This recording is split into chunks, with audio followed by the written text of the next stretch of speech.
Olá, bem-vindo, bem-vinda a mais uma aula de filosofia. Desta vez vamos falar sobre a filosofia socrática, ou seja, a filosofia de Sócrates. Na aula anterior, eu falei sobre o período em que houve uma transição do período de um pensamento mitológico para um pensamento filosófico. Isso se deu graças a uma nova forma de pensar entre os gregos, que é a forma racional, a forma científica. Por que isso? Porque antes, os gregos, como eu falei na aula anterior, os gregos acreditavam em uma mitologia em que as coisas do mundo tinham sua origem a partir de seres divinos, de deuses, como, por exemplo, Poseidon, que seria o deus dos mares, e vem outros, né, na mitologia, Afrodite, Zeus, Perséfone, Hades e por aí vai, Thanatos. Quando vêm os filósofos pré-socráticos, os gregos vão obter ali um novo pensamento, um pensamento não baseado na crença, não baseado no mito, mas um pensamento baseado na razão, na racionalidade, no senso crítico. Eu falei isso na aula anterior, que os filósofos pré-socráticos, eles estavam tentando entender a origem do cosmos, da physis, da natureza, através dos elementos da própria natureza, dos elementos naturais. E aí teve o Tales, que tentou investigar a origem do cosmos através da água, quando ele dizia que todo ser vivo tem umidade no corpo, logo a origem da vida estaria na água, o Heráclito com fogo, Demócrito com átomo e por aí vai. Só que agora, depois dos pré-socráticos, nós vamos para um novo período da filosofia, que é o período chamado de clássico. E nesse período clássico, se antes, no período pré-socrático, a preocupação dos filósofos pré-socráticos era a origem do cosmos a partir dos elementos naturais, no período socrático, ou seja, pós-pré-socráticos, agora a preocupação não é sobre elementos da natureza, mas sobre o próprio homem. Sócrates vem inaugurar esse período, que é o período clássico da filosofia, e esse período clássico socrático é um período em que vai se estudar o próprio homem. Então, agora a gente está no período humanista da filosofia clássica. Vamos entender essa filosofia a partir de agora, de uma forma bem sucinta e tranquila, leve, aqui no canal Gabinete Filosófico. Bom, quem foi Sócrates? Sócrates foi um filósofo que viveu ali em Atenas, filósofo grego, bem peculiar para sua época. E Sócrates, ele tinha uma forma de ver a sociedade diferente dos demais. Sócrates, ele viveu em um período de Atenas em que Atenas estava em um processo político muito acentuado. Então, a gente tinha uma população grega que estava vivendo um processo político em que as figuras, os atores políticos, estavam tentando convencer a população grega a um ideal social, o que é comum, né, na política. O próprio Aristóteles, mais tarde, vai dizer que o homem é o animal político, porque ele vive na polis, né? Isso é assunto para outra aula. Mas o Sócrates, ele via o ideal um pouco diferente do ideal que os gregos, os atenienses viam em sua época. Para Sócrates, o ideal do homem é buscar o belo, a justiça.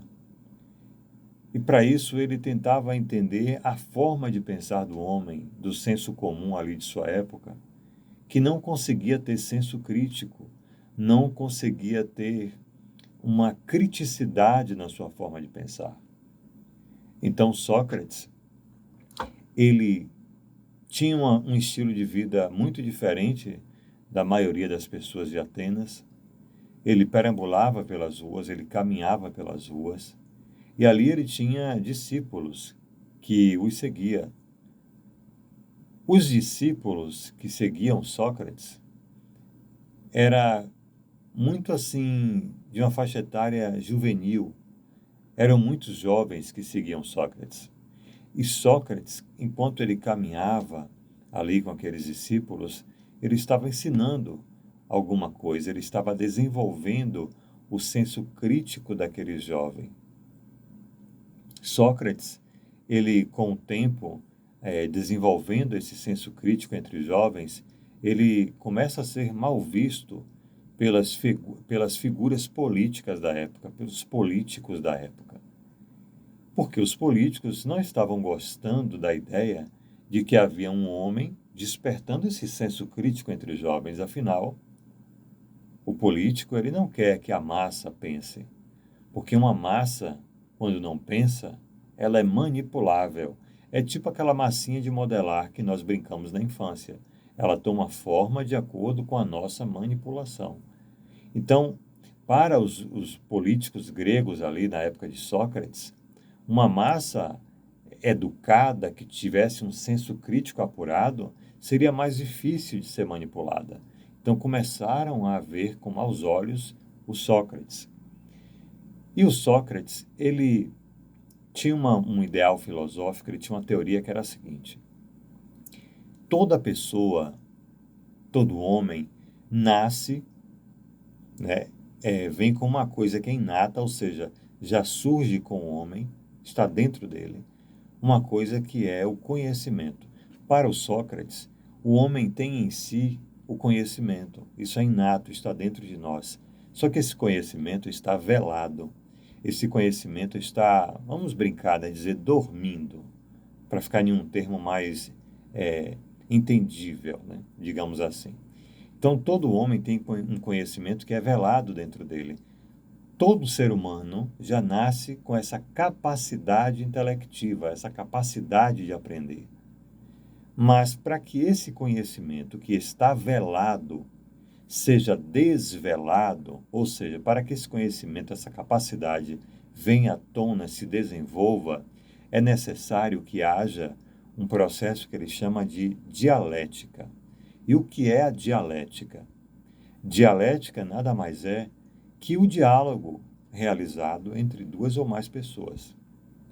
Então, para o Sócrates, para que o seu conhecimento, ele se desvele, se potencialize, é necessário que eu, você, tenhamos um diálogo. Eu sozinho não posso ter ideias divergentes. Eu sozinho não posso ver outras opiniões. Eu sozinho não posso ver outras coisas do mundo, ter outros conceitos, entender outros entendimentos que não o meu. Então eu preciso do outro para poder eu analisar as ideias do outro e nessas análises eu perceber que as minhas ideias nem sempre serão verdadeiras, nem sempre serão verdades. Então, Sócrates acreditava que era através do diálogo, ou seja, da dialética entre duas ou mais pessoas, que essa capacidade de aprender, esse conhecimento inato em nós, seria desvelado, potencializado. Isso ele vai dizer que é um processo de maiêutica. No diálogo, na dialética, acontece a maiêutica. E o que é maiêutica? Maiêutica é o parto das ideias. E o que é esse parto das ideias? O Sócrates, ele faz uma analogia com a profissão da mãe ali na época, porque a mãe dele era parteira, ela fazia o parto das crianças, e nessa analogia ele diz que é necessário que o parteiro das ideias faça nascer a ideia, o conhecimento no outro, através da dialética. Então, é necessário que alguém converse com você, na ideia de Sócrates, né? É necessário que alguém converse com você, para que nessa conversa, nesse diálogo, nessa dialética, faça surgir em você, faça desvelar em você um conhecimento, um potencial de aprendizado que já está em você. Ou seja, eu, você, nós todos, o homem tem uma capacidade de desenvolver o raciocínio, o intelecto, de aprender. Só que para isso é necessário que alguém, o parteiro, faça esse conhecimento surgir, nascer. Por isso que ele faz essa analogia com a profissão da mãe. Então, quem é o parteiro das ideias? O parteiro das ideias é o outro, é o que exerce a dialética com nós. E aí você pode associar esse parteiro, por exemplo, ao professor, ao filósofo. Então, esse parteiro é quem vai fazer surgir aquilo que está apagado, velado em nossa mente. Então, Sócrates diz que maiêutica é isso, é o parto das ideias. Nós dois conversando aqui agora, fazemos com que nossos conhecimentos sejam potencializados. Aquilo que eu não sabia, que era só uma opinião minha, que para mim era uma verdade, pode ser desconstruído isso, através da audição que eu faço na nossa dialética. Então, o que é maiêutica? É o parto das ideias. Ideia essa, conhecimento esse que está dentro de nós, é inato em nós, mas que está velado e se desvela através da dialética. Deu para entender? Eu acredito que sim, né? Bom, então aqui temos dois conceitos até agora. Em Sócrates, dialética e maiêutica. E como é que o Sócrates exercia essa dialética, esse diálogo, essa conversa com o outro? Através da ironia. E o que é essa ironia? Ironia em Sócrates é quando ele faz uma pergunta ao interlocutor, aquele com quem ele está conversando na dialética, e essa pergunta ele faz com uma intencionalidade. Qual é essa intenção? É fazer com que o outro perceba que ele não sabe de tudo, que nem sempre a opinião dele é a correta, é a verdadeira. Então, se eu pergunto a você uma coisa que eu sei que na sua cabeça é só uma opinião sua, é só um achismo, né, digamos assim, o que na filosofia a gente chama de doxa, porque a doxa é uma opinião, não é uma verdade universal, mas é só uma opinião. Então, a ironia para Sócrates é, no diálogo com o outro, eu fazer perguntas de forma intermitente ali. Eu pergunto algo para você, você me responde. Por exemplo, eu pergunto, o que você acha de fulana? Aí você vai dizer, acho fulana uma pessoa inteligente. Aí eu pergunto a você, tá, mas o que é uma pessoa inteligente? Aí ele vai dizer, uma pessoa inteligente para mim é uma pessoa, sei lá, que sabe muitas coisas. Aí eu vou e pergunto a você, uma pessoa que sabe muitas coisas, ok. O que é o mármore? Eu pergunto, né, ao meu interlocutor, o que é o mármore? Aí você, o meu interlocutor, pode dizer, o mármore é uma pedra, é um tipo de pedra. Aí eu pergunto, certo, mas o que é a pedra? Aí você vai dizer, pedra, é um objeto sólido, sei lá. Eu pergunto, tá, mas o que é que você entende por solidez? O que é uma coisa sólida? Uma coisa dura, você responde. Aí eu pergunto, tá, mas o que pode ser duro para você pode não ser para mim. Por exemplo, eu posso pegar uma pedra, apertar e quebrar essa pedra na minha mão. Isso vai depender da minha força física. E você pode pegar esta mesma pedra e não conseguir quebrar.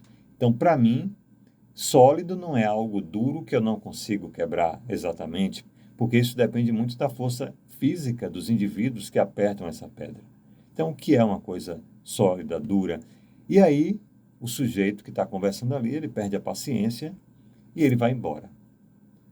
E com isso, Sócrates quer mostrar ao outro que ele não sabe tudo. Tanto é que chega um momento ali em que Sócrates vai até o oráculo de Delfos, né?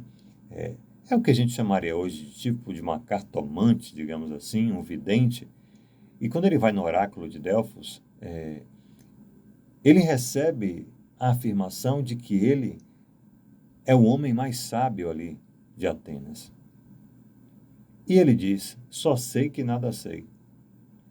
Quando Sócrates diz que só sabe que nada sabe, ele está reconhecendo a própria ignorância dele. Isso chama-se douta ignorância na filosofia. É reconhecer a própria ignorância. E é justamente no reconhecimento da própria ignorância que Sócrates é considerado mais sábio. Porque sábio é aquele que sabe que não sabe tudo, mas que está no processo do aprender, no processo da aprendizagem. Então, Sócrates traz aqui alguns conceitos, repetindo, dialética, que é o diálogo feito entre duas ou mais pessoas. Além da dialética, a ironia, que é o método pelo qual ele faz a dialética, fazendo sucessivas perguntas, até o outro reconhecer que não sabe tudo. A maiêutica, que é o quê? O parto das ideias. Nesse processo irônico de várias perguntas, ele faz desenvolver no outro, através do diálogo, um senso crítico, uma potencialização intelectiva do pensar. O pensar ele vai se desenvolvendo, ele vai se aperfeiçoando através das várias perguntas. Não é à toa que temos um ditado que diz, né? Não são as respostas, mas as perguntas que movem o mundo. E além dessa dialética, dessa ironia e dessa maiêutica, a gente vai ter aí um conceito fundamental na filosofia socrática, de que o nosso entendimento de que sabemos tudo é uma ilusão. Nós somos seres que estamos em desenvolvimento do conhecimento. Mas alguém questiona Sócrates. Sócrates, todo mundo é capaz, então, de desenvolver esse intelecto? Todo mundo tem essa ideia, esse conhecimento inato? Todo mundo vem com essa capacidade intelectiva? Todo mundo tem um conhecimento dentro de si que está velado e se desvela na dialética? Sócrates diz que não. Sócrates diz que existem homens que são estéreis. E o que são homens estéreis? Segundo ele, o Sócrates, são aqueles homens que, mesmo na dialética, com todo aquele processo da ironia, não pare a ideia. Uma pessoa estéril para o Sócrates era aquela pessoa que, mesmo você conversando, dialogando, ensinando, a pessoa se recusa a obter conhecimento. Ela não vai querer te ouvir. Ela não vai querer aprender aquilo que é necessário para a sua própria sobrevivência. A pessoa ignorante é aquela que ignora aquilo que é essencial, aquilo que é basilar na vida humana. Então ele chama essa pessoa, o ignorante, de estéril, ou seja, a pessoa que ignora o conhecimento. Então, nem todo mundo, para o Sócrates, vai desenvolver essa capacidade intelectiva. Nem todo mundo vai ter essa sede, digamos assim, do conhecimento. Aí são as pessoas estéreis. Então, aqui a gente tem, no período socrático, uma filosofia que está voltada não para as coisas do mundo naturais. Eu falo os elementos naturais, como era a preocupação dos pré-socráticos. A terra, a água, o fogo, o ar, o átomo. Não. No período de Sócrates, nós temos uma filosofia voltada para o homem, que até então era só um coadjuvante na história da filosofia. Agora, ele é o ator principal. E esse é o período socrático da filosofia. Sócrates, dentre seus discípulos, vai ter um ali chamado Platão, que vai desenvolver uma filosofia nova mais tarde, mas deixemos isso para as aulas sobre Platão aqui no canal. Espero que eu tenha esclarecido, de forma mesmo resumida, superficial, a filosofia do Sócrates. Um grande abraço e até a próxima.